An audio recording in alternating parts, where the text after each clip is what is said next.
Mas a última briga que rolava, além dessa, envolvendo as duas Haas e uma Williams, era essa briga aqui que começou a desenrolar-se quando o Russell parou, calçou pneus mais novos e veio atrás do Alonso. E veio atrás do Alonso, descontando o que resultaria no último grande drama da corrida.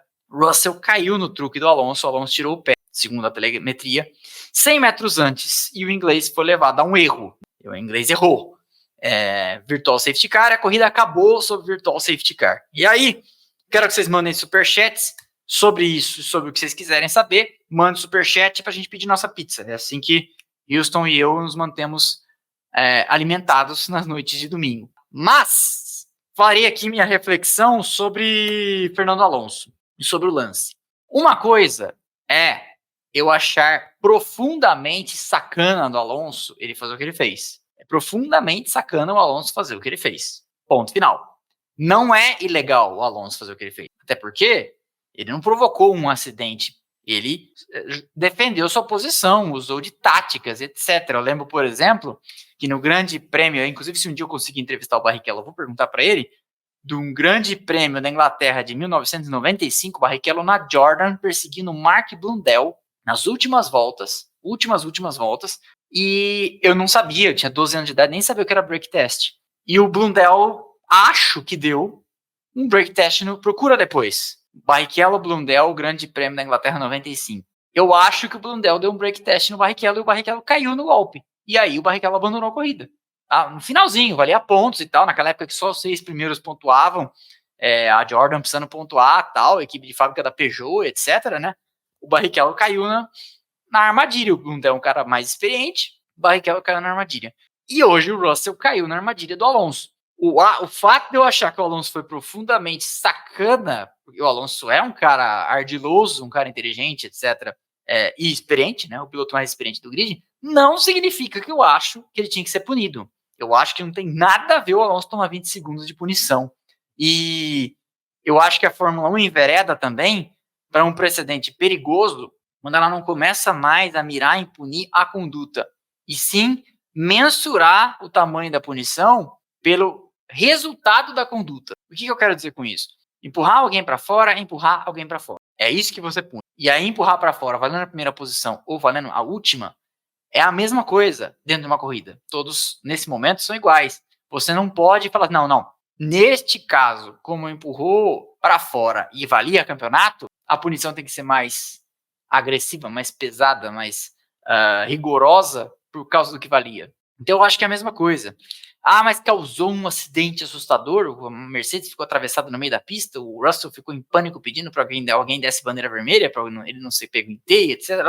Isso aí é a mesma coisa do que uma empurrada na primeira volta ali naquele bolo da largada. Se bem que na largada o pessoal costuma dar um certo desconto, porque largada é largada, você tem 20 carros muito compactados. Mas eu queria dizer isso então, eu acho o Alonso um dos melhores da história, eu acho que no grid atual a primeira grandeza de pilotos são 3, o Alonso, o Verstappen e o Hamilton. É possível que o Alonso seja um piloto melhor, por exemplo, do que o Vettel, que tem o dobro de campeonatos que ele, mas eu acho que por onde o Alonso passa, ele semeia o caos, ele semeia a discórdia, ele é um grande de um sacana, e por causa disso, quando eu falo assim, o Alonso, porque foi o que eu postei nas redes sociais, o Alonso colhe o karma que ele planta, é isso. Ele está colhendo, por onde ele passou, o karma que ele plantou. Saiu brigado da Renault quando anunciou, em 2005, sem ganhar o primeiro campeonato ainda, que ia correr na McLaren em 2007. Correu em 2005, ganhou o campeonato, correu em 2006, já avisado que ia sair para a McLaren. Saiu brigado da McLaren, a gente sabe. Saiu brigado, aí foi para a Renault. Aí teve 2009, correu de novo, 2000 e 2009, sabemos de tudo o que aconteceu por lá. E aí foi correr na Ferrari, saiu brigado da Ferrari. Voltou para a McLaren, um casamento de conveniência em que, né, ele e o Honda não se aturavam, mas teve que engolir o outro, porque no fim não tinha sobrado piloto para a McLaren, não tinha sobrado carro para o Alonso. Saiu brigado da McLaren, xingando a equipe, o motor, tal. Aí ficou um tempo fora, voltou, saiu brigado da Alpine, e agora não duvide se ele não sair brigado da Aston Martin também. Então assim, colhe aí na carreira, talvez ser mais talentoso que um cara que nem o Vettel, talvez. Isso é discutível, né? A gente nunca vai saber. Mas, e ter metade dos campeonatos.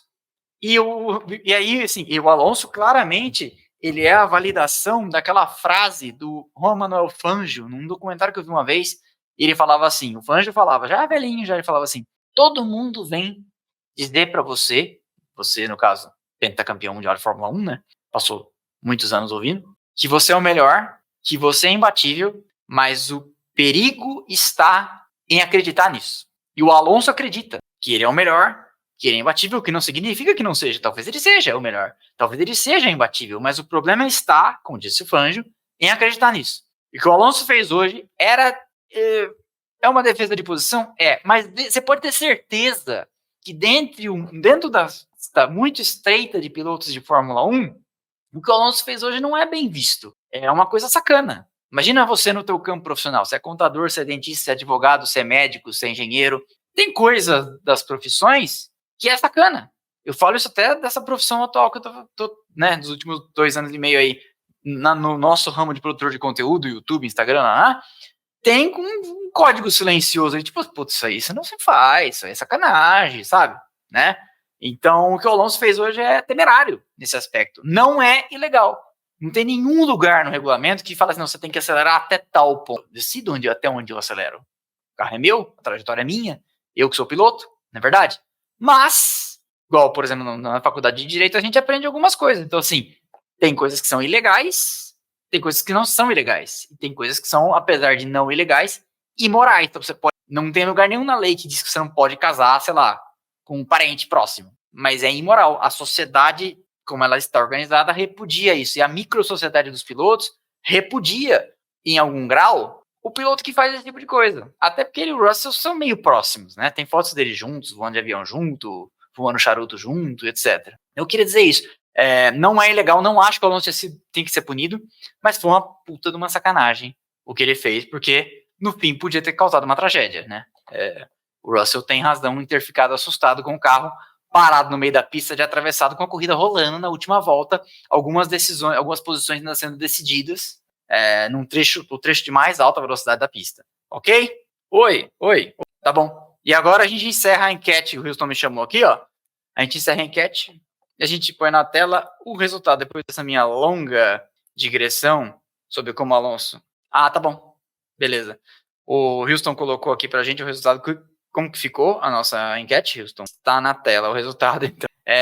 Fernando Alonso merecia a punição? Vocês votaram, tá? Resultados impressos e auditáveis à disposição.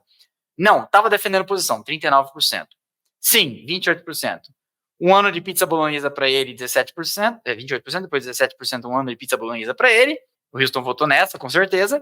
E sim, 20 e poucos segundos foi pouco. Então a gente coincide aí, pelo menos com 39%, eu coincido que não ele estava defendendo a posição, né, o Alonso. Então eu acho realmente que não tinha que ser punido. Mas eu tive que fazer essa explicação mais arrazoada aí, porque a gente vive numa sociedade hoje em dia que o achatamento mental é muito grande. E assim, por exemplo, às vezes, eu já expliquei isso diversas vezes, e as pessoas mais esclarecidas, elas entendem que o fato de eu não ajoelhar todo dia 5 horas da tarde na direção de Bolonha, ao som do tema da vitória, não me faz hater do Ayrton Senna. Eu só compro o Ayrton Senna pelo que ele foi.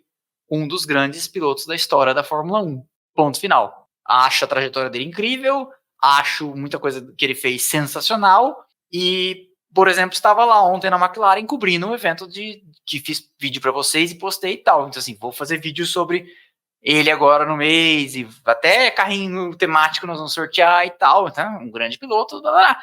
Mas aí, só porque cada vez que eu pronuncio o nome do Ayrton Senna, eu não chamo ele de chefe, de beco, sabe, essas coisas assim, e 49 adjetivos positivos antes, 49 adjetivos positivos depois, e fica dando eco para um monte de coisas piegas e babonas e sentimentalistas, aí você sai de hater. Não, hater de ninguém. Como diria Lulu Santos, não desejamos mal a quase ninguém, né? Então, assim, eu expliquei essa história porque a partir da hora que você fala que o Alonso é um cara sacana, que a história mostra isso, acha, mas tinha que punir, pô, você também, não tinha que punir nada, só é sacana, mas ser sacana não é ilegal. Aí sabe quem cuida de gente sacana? O destino. corta para os resultados da carreira do Alonso, você vê por onde passou, né? Nada mais nasceu. Essa é a história. E acho que vai acontecer a mesma coisa com a Aston Martin.